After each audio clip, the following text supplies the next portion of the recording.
moja ya mambo muhimu kabisa au mchango muhimu sana ambao tunaweza tukaufanya sisi kama taasisi ya elimu ya juu ni pamoja na kulisaidia taifa letu kupata viongozi wazuri wa baadaye. Kwa sababu kwa sasa hivi hasa katika nchi za Afrika tuna kitu kinachoitwa ni leadership crisis.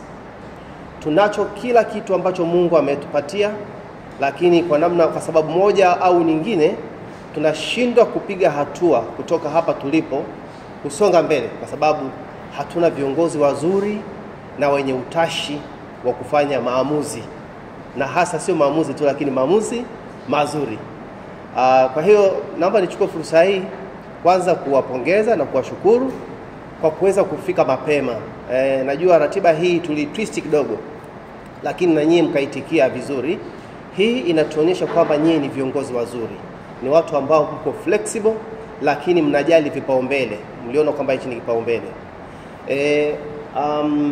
Uzoefu tuliokuwa nao ni kwamba wakati mwingine training kama hizi zinaandaliwa, lakini watu waga hawafiki. Sasa mimi nimeona niwapongeze kwa sababu nyie mmeona hili ni jambo muhimu, sio tu kwa siku ya leo, lakini kwa siku zijazo pia kwa ajili yenu. Sawa Na ndio maana tulishafanya ingine, lakini sasa hivi tunafanya ni kama exit kusudi kuendelea kuwakumbusha majukumu yenu ya uongozi. Kwa hiyo mimi nitakuwa ninaongea na nyie kidogo tu, nitafakari ya muda mfupi kuhusiana na swala la maamuzi. Si ndio Yes. Moja ya kazi kubwa sana ya kiongozi ni kufanya maamuzi. Kila siku tunafanya maamuzi kama tutakavyoona baadaye. Kupenda ama kutopenda utakujikuta tunafanya maamuzi. Na tena ukiwa kiongozi tena ndio hapo najua president hapa anaanza kucheka kwa sababu anajua maamuzi ambayo yako kwenye pipeline sasa hivi. Kwa hiyo tutafakari, nadhani skills tutakazosoma hapa siku ya leo zitatusaidia kwa kiasi kikubwa sana kuweza kushape na kureshape baadhi ya maamuzi ambayo tungependa kufanya na maamuzi ambayo tumekwisha kufanya tayari, kwa sababu tunaenda kuangalia namna ya kufanya short term na long term decisions. Kuna decisions ambazo ni hapo kwa hapo, si ndio? Lakini hizi skills ni general, zinaweza kukusaidia kwa ajili ya maamuzi ya baadaye na maamuzi ya muda mfupi na muda mrefu. Sawa. Kabla ya kusema hiyo, naomba tu niwakumbushe kwamba siku za nyuma mimi na baadhi ya viongozi wenzenu tumeshirikishana haya mambo hapa. Moja ya vitu ambavyo nimekuwa nikiongea na nyie sana ni swala la harmonization of leadership and academic responsibilities. Naelewa kwamba viongozi on the one hand ni wanafunzi, lakini on the other hand ni viongozi. Sasa wewe ni kiongozi mwanafunzi ambaye sheria za chuo zinakubana kama zinavyombana wanafunzi mwenzao, si ndio? How do you balance the two? Kwa hiyo in the future kama mtahitaji, hii ni moja ya eneo ambalo tunaweza tukajadili vizuri sana. Eneo lingine ni role of emotional intelligence in leadership. Nadhani wale mliokopa miaka 2-3 tumediscuss hichi kitu, si ndio? Bado ni kitu cha muhimu sana. Kwa hiyo masuala ya hisia, unatawala vipi hisia zako katika uongozi na katika shughuli zako za kila siku. Lakini eneo lingine ni communication leadership. Communication ndio kila kitu. Hata kwenye aspect ya decision making tunaenda kuifanya leo, bado increasingly issue ya communication itajitokeza tu. Lingine ni related to that, masuala ya public speaking, delivering compelling oral presentation. Sawa, kiongozi ni watu mnaosimama, baada ya muda mfupi tutaona mnasimama kwenye majukwaa huku mnaomba kura na vitu kama hivyo, lakini pia lazima mtakuwa mnatoa feedback kwa watu wenu, si ndio? Lazima uweze kuwa na ile oral public speaking nzuri. Lakini kuna issue ya effective delegation. President uweze kufanya kila kitu mwenyewe, lazima udelegate kwa mawaziri wako na watu walioko chini yako. The same thing ministers, members of cabinet amweze kufanya kila kitu, lazima mna delegate pia. Kwa ni moja ya eneo ambalo in the future mnaweza mkaliangalia. Lakini masuala ya conflicts and conflicts resolution, kila siku kwenye hizi kazi zetu za uongozi migogoro na crop up. Sawa, you have a lot of conflicts cropping up from time to time, lakini kuna swala la change management, si ndio? Hata issue ya decision making tunaenda kuifanya hapa. Kufanya maamuzi ni kuleta mabadiliko, si ndio? Ni kuleta mageuzi. Sasa watu bwana wako very rigid kwenye kupokea mabadiliko. Yawe ni mazuri, yawe ni mabaya, lazima kuna some sort of rigidity. Sasa kazi ya kiongozi ni kuinitiate changes na kuzimanage hizo changes. Namna moja hapo kufanya hivyo ni decision making. Tutakuwa naangalia kwamba kwenye definition yetu ya decision making kuna aspect ya change management pia. Kwa baada ya kusema hayo, nianze tu kwa kusema kwamba leaders are always compelled to make timely and relevant decisions on daily basis, every day. Okay? Now, in order to make effective decisions, leaders should possess relevant skills as well as based on relevant criteria. However, the so-called leaders, and I'll tell you why I'm saying the so-called leaders, have poor decision-making skills that impede, or hinder effective decision-making. Tunasema the so-called leaders kwa sababu sio kila mtu ni kiongozi. Mimi kama nimepewa nafasi ya kuwa deputy director PFA, haimaanishi kwamba mimi ni kiongozi. Ile ni position ya uongozi, lakini haipo kiongozi. Kiongozi ni mpaka pale nitakapoweza kupossess na kuimplement zile tabia za kiongozi bora. Sawa? Unaweza ukakaa tu pale kwa ni mtu unayetoa amri hapa na pale na nini unatumia rungu lako na vitu kama hivyo, lakini you are not yet a leader mpaka upossess zile skills za kiongozi mzuri, ambazo nadhani tumekuwa tukiziangalia mara kwa mara. Sawa. Na good news ni kwamba decision making skill is something that can be learned. Ni kitu ambacho tunaweza tukajifunza namna ya kufanya maamuzi. Sawa? Na actually ndo maana tuko hapa leo kwa ajili ya kuangalia criteria pamoja na skills nzuri za kufanya maamuzi. Sasa tumesema kwamba decision making, the simplest definition of decision making ni kuchagua kati ya vitu viwili, si ndio? Between two alternatives. Making choice between two or more alternatives or more options. Hiyo ni very simple. Lakini at a more complicated level, decision making can be rational or irrational cognitive process of selecting a belief or course of action among several possible alternatives or options. Irrational or rational, that means kitu ambacho unadhamiria, ambacho uko convinced of, kitu ambacho unafanya kwa utashi wako na ambacho ufanyi kwa utashi wako, si ndio? Ndio rational and irrational. Lakini cognitive, that means ni process of mind, si ndio? Decision making lazima iwe ni kitu ambacho hali yako ya akili iwe nzuri ama isiyo nzuri, lakini akili inahusishwa katika kufanya maamuzi. So it's a cognitive process, sawa, ambayo unafanya maamuzi. Kwa hiyo wakati mwingine unaweza ukafanya maamuzi hata bila kuona alternatives, ndio? So it's just an act of mind. Okay. Lakini kama tulivyosema, decision making very closely relates to critical thinking. Sawa? Critical thinking, it means questioning things, isn't it? Questioning alternatives. Kwa hiyo unapofanya maamuzi ni kwamba tayari you have to think hard.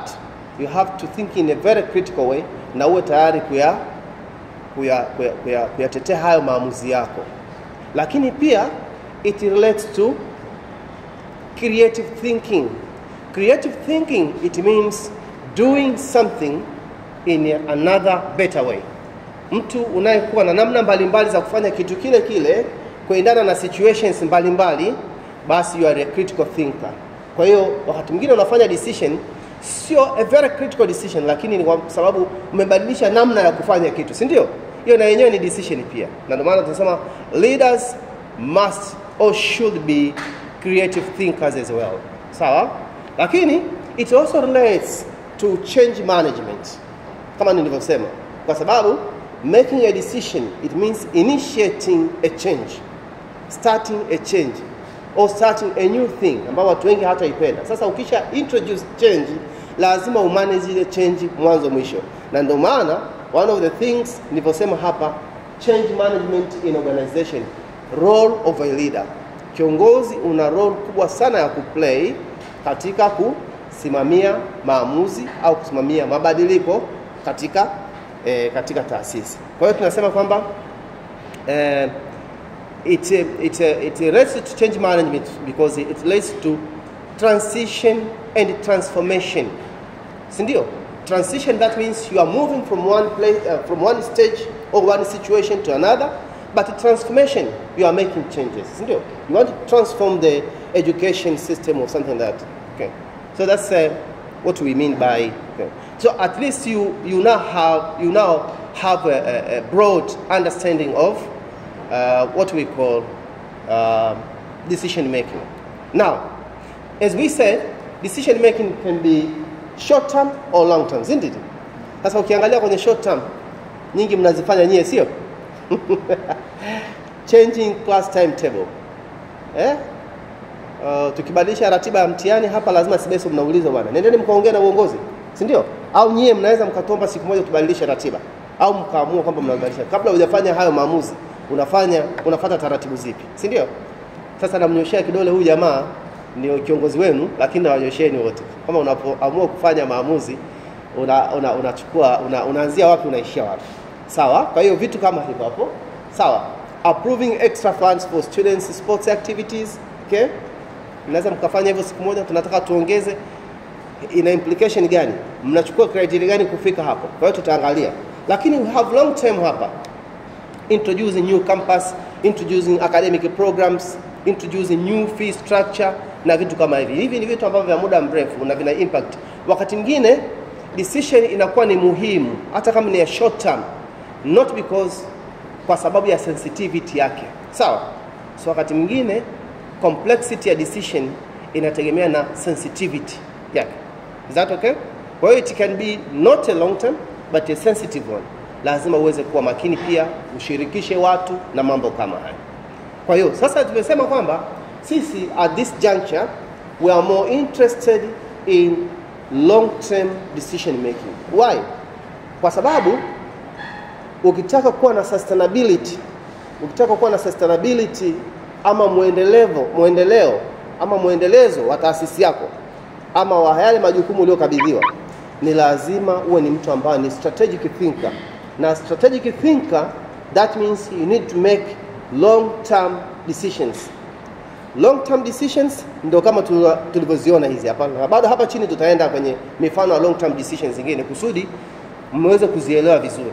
Lakini vile vile tukasema kwamba hizi skills mnazosoma hapa leo sio necessarily za kuwasaidia hapa leo. You are now going to exit. Sawa? Kwa nyie hizi zinaweza kukusaidia huko. Utakuwa mkuu wa wilaya, mkuu wa mkoa, utapewa ubunge, utapewa vitu mbalimbali ambavyo vitakufanya wewe uoperate kama kiongozi katika level zingine. These are going to help you. Sasa hizi ukianza kuzimplement, unakumbuka CBE kwamba at least pale CBE nilipata kitu cha kuniguide. Sawa kama tulivyosema, you make decisions willingly or unwillingly, knowing or unknowingly. Wakati mwingine unafanya decision bila kujitambua ukishakuwa experienced leader au ukishakuwa kwenye majukumu fulani. Sasa moja hapo, formulating goals and objectives. Sawa, mnatengeneza plans kila siku, si ndio? Okay? Budget preparation, recruitment of staff, entering new markets, okay? Kwa mfano tunataka tufungue campus sehemu fulani, maana tunaingia market tofauti, new programs, tunataka kuanzisha new programs au change products, okay? Downsizing or expanding organization. Okay? President anaweza akaamua leo ninaenda kufupisha, kupunguza ukubwa ama size ya bunge langu, si ndio? Au kabineti yangu. Ni maamuzi magumu hayo. Lazima uweze kuyadefend na uweze kuwa na sababu ni kwa nini unataka kufanya hivyo. Sawa? Lakini vile vile kuna developing or improving organization brand. Unataka uanzishe brand mpya au unataka ku rebrand organization yako iweze kuonekanika vizuri zaidi. Naweza ukasema bwana, kwa viongozi wa CBESO mjao, mnaweza mkaamua ku rebrand CBESO. Mkasema CBESO ambayo tumekuwa tukiona siku za nyuma sasa inabadilika. Inaenda kuwa sasa ni CBESO ambayo ni more proactive, tutashiriki kwenye mijadala mizito, tutatengeneza mitaala na vitu kama hivyo. Kwa hiyo una rebrand, sio kazi rahisi hiyo. Na tutakuja kuangalia ni kwa nini sio kazi rahisi. Kwa hiyo hayo ni sasa nimekuwa nikiongea na watu. Ni vitu aina gani ya maamuzi ambao waliyafanya siku za nyuma ambao wana regret mpaka leo. Si ndio? Hizi hapa ni nani tu? Ni abstract. Okay? na baadaye tutaangalia vile vile ni kwa nini walifanya maamuzi mabaya, sawa? Na tutaangalia vile vile ni kwa nini, unajua kuna, na tutaangalia vile vile ni kwa nini baadhi ya watu wafanye maamuzi, si ndio? Kwa nini watu wafanye maamuzi? Kwa nini watu wanaishia kufanya maamuzi mabaya kama haya ambao wanaenda kuregret? Alafu tutaenda sasa kuangalia procedures za kufanya maamuzi, na tutaenda vile vile kwenye procedures za kushirikisha watu katika kufanya maamuzi, sawa? Ambao ndio vitu vya msingi hivyo, na baada hapo tutamaliza kusudi tuwaruhusu wengine waweze kuja. Sasa, kwa nini watu wana regret? Mara nyingi they think kwamba they should have done much better choices, si ndio? Kuliko waliofanya sasa hivi. Hatutaki mje kujutia sana. Of course kuna level ya kujutia, lakini sio sana ukiwa na baadhi ya hizi skills. They think they should have done something better, but they didn't. Unfair decision that costed them in terms of ways, in various ways. For example, paying penalties. Unaweza kufanya kitu ambacho kitakufanya uje ulipe fine, si ndio? Ambayo itakukosti wewe mwenyewe au itakosti taasisi yako. Lakini decision that denied someone or group of people certain rights. Unajisikiaje unapofanya maamuzi ambayo mwisho wa siku yanamnyima mtu haki zake? Si ndio? Ndiko mnakwenda duniani huko. Unaenda kufanya maamuzi ambayo mwisho wa siku yatawanyima watu haki zao. Unajisikiaje? Na utaprevent kitu kama hicho kwa namna gani? Lakini wengine feeling that one should have taken more exciting but risk option. Na wakati tunaweza kuona ni option ambayo ni very risky, si ndio? Tunajua maana kitu ambacho dangerous, lakini baadaye kitakulipa. Sasa unaogopa kuingia. Unasema baadaye unakuja ku regret. Ile situation ilikuwa ni very risky, lakini I wish I have taken that. No. Kwa hiyo kuna vitu kama hivyo. Decision leading to conflicts. Hata mwingine unafanya maamuzi ambayo yanaenda kuleta mifarakano. Sawa? Msifanye hivyo. Decision with short lived benefits but long disadvantages. Yaani unafanya maamuzi ambayo yatakutesa kwa maisha yako yote. Si ndio? Yatakuwa na sasa kwa nini nifanye hichi kitu? Kumbe unahitaji utashi katika kufanya maamuzi. And maana the other day tulidiscuss hapa masuala ya emotional intelligence. Kwa tutakuwa tunaangalia sasa vitu gani unatakiwa. Moja, tukimaliza tu baada ya hivi vitu nilivyovisema, tutaangalia vile vile unatakiwa ufanye maamuzi mazuri ukiwa katika hali gani. Ndio tutakachokiangalia hapo sasa hivi. Okay. Why some leaders don't make decisions? Okay? Moja, pessimistic attitude. They are just pessimistic. Wako negative, ndio? Anafikiria unajua kuna watu hapo ukiamua tufanye maamuzi fulani, anaanza kuambia hicho kitu hakifanikiwi, si ndio? Kwa hiyo yeye mwenyewe anaanza kujidiscourage kabla hajafanya. Kwenye emotional intelligence hiyo ipo. Na tunasema kwamba uwe ni mtu unayependa kuchukua initiative bila kuogopa. Uwe ni self motivated. Lakini fear of failure. Wengi wanaamua kufanya maamuzi kwa sababu ataangukia pua, si ndio? Sisi tunasema wewe fanya. Ili mradi umeshajiridhisha na mambo unayoenda kuyasema baada hapa. Wewe fanya maamuzi, na siku zote kiongozi ni mtu anayefanya maamuzi. Ili mradi hata kama unafanya vibaya, je, unajifunzaje? Na willingness yako ya kujifunza ikoje? Genuineness. Unajua kuna mtu hata kama akifeli anasema hapa nimefeli lakini nilikuwa na nia njema, si ndio? Yeah. Rais wa kwanza wa nchi Mwalimu Julius Nyerere, yeye mwenyewe anasema kuna maamuzi aliyoyafanya na ana regret, lakini he had it too kwa sababu ilikuwa ni kipindi chake. Moja ya vitu ambavyo watu walikuwa wanamsuta navyo sana ni issue ya ujamaa, si ndio? Lakini baadaye siku moja mimi nilikuwa namsikiliza kwenye clip moja, akasema ujamaa kufeli kwangu sio tatizo kwa sababu that was just an ideology, a political ideology ambayo, na with a political ideology wewe kama kiongozi kazi yako ni kupaswedi watu, si ndio? Ni kuwashawishi, sio kuwalazimisha. Sasa mimi niliwashawishi ikashindikana. Angekuwa mtu mwingine sasa angetumia mabomu ya machozi mpaka muikubali. Sasa mimi ushawishi wangu ilishia pale. And as a leader lazima u acknowledge some of the limitations. Kazi yako ni kushawishi, na kama kiongozi moja ya karama unazotakiwa kuwa nazo ni ushawishi, si ndio? Kwa kama huna ushawishi, nenda kajifunze maana ushawishi ni nini, na anza kuanzia sasa hivi kushawishi watu, si ndio? Negotiations, give and take. President tunaongea sana bwana. Tunaongea, sio kwamba kwa sababu mimi nashindwa kusema kuanzia leo hamna hivi. Lakini tuna entertain discussion. Why? Kusudi uweze kusikiliza the other side ambao ni muhimu. Of course mwisho wa siku lazima uweze kustick kwenye sheria zilizopo, lakini at least you need to give someone benefit of doubt and some time to express him or herself. Sawa. Kwa hiyo kingine tunasema ni procrastination. procrastination. Vijana mjini hii mnahitaji? Mnaita ni kupotezea, sio? Yes, kupotezea. Mtu ufanye maamuzi, una delay maamuzi bila sababu. Hasa yale ambayo yana deadline. Tafanya leo, nitafanya kesho. Kwa hiyo ni aina fulani ya uvivu. Sawa? Utafanya leo, nitafanya kesho. Na mwisho wa siku unakuwa na vitu vingi, unashindwa kufanya maamuzi. Kwa hiyo hii inaitwa ni procrastination. Naomba mkai search muisome vizuri. Kuna issue ya low esteem. Na mtu ambaye anaona hata nikifanya hata nisikiliza. Si ndio hata nikifanya hata nisikiliza. That's low esteem. Kwa hiyo hicho kisiwe ni kikwazo cha kufanya maamuzi kwako. Ignorance. Wengine hawana uelewa kuhusiana na umuhimu wa kufanya maamuzi, lakini pia wengine hawana skills za kufanya maamuzi, na ndio maana tuko hapa kwa ajili ya kujengeana uwezo katika hili. Sawa?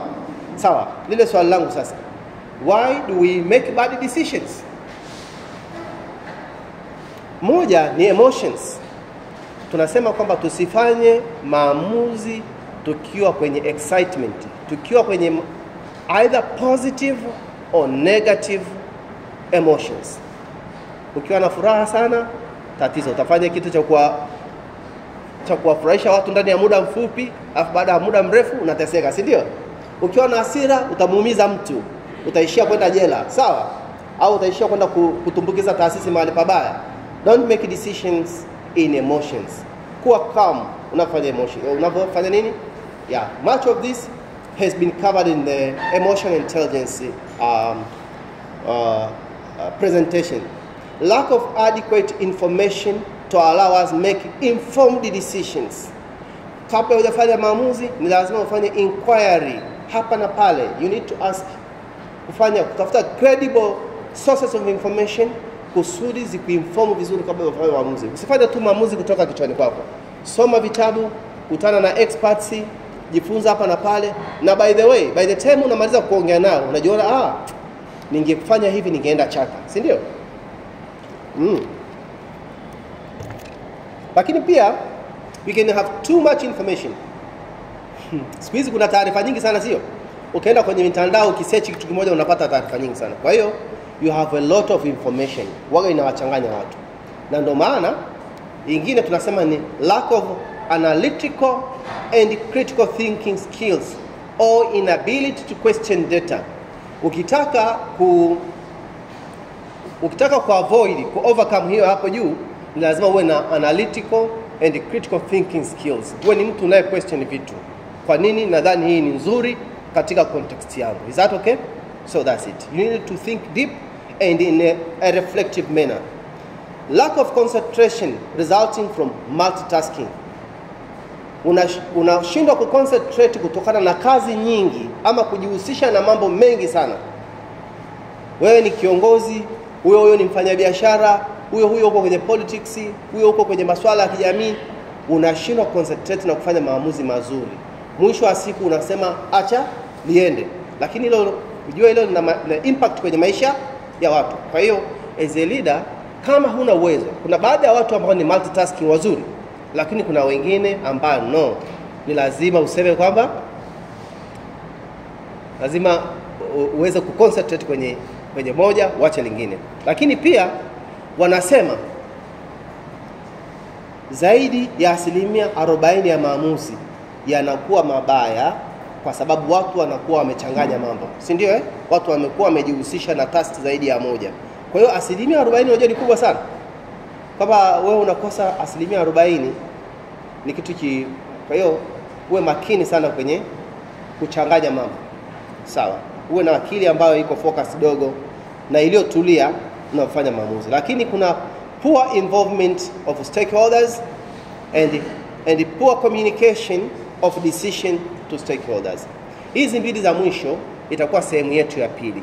Kwamba how do we involve stakeholders and how do we communicate decision to stakeholders. Lakini kabla hapo tuangalie kwanza characteristics za good decisions. Sawa? Hizi mnazifahamu. Ili maamuzi yaweze kuwa mazuri ni lazima yachukue sura zifuatazo. Namba 1. they should be timely and relevant. Lazima kitu kifanyike ndani ya muda ambao unatazamiwa na watu wengi, lakini pia yaweze kuwa relevant kwa stakeholders mbalimbali. Sawa? In this case, wanafunzi wa programs zote, kwa mfano kama ni hapa CBE, wanafunzi wa campus zote, sio lazima uweze sio unafikiria tu program moja kwa sababu wewe uko katika ile program. Sawa? Lakini afanyike kwa muda. Kama ni issue inayohusiana na kubadili mtaala, ufanyike kabla ya mtihani wa mwisho au syllabus na vitu kama hivyo. Isipokuwa hivyo unakuwa hujafanya contribution yoyote. It must be participatory or inclusive in nature. Consider all the affected parties. Lakini pia it should foster the opportunity instead of suppressing it. Kuna watu wanaofanya maamuzi ambayo yanawaletea hasara zaidi, yanaenda kinyume na opportunities zilizopo. Maamuzi yanatakiwa kusaidie take advantage of the existing opportunity. Okay.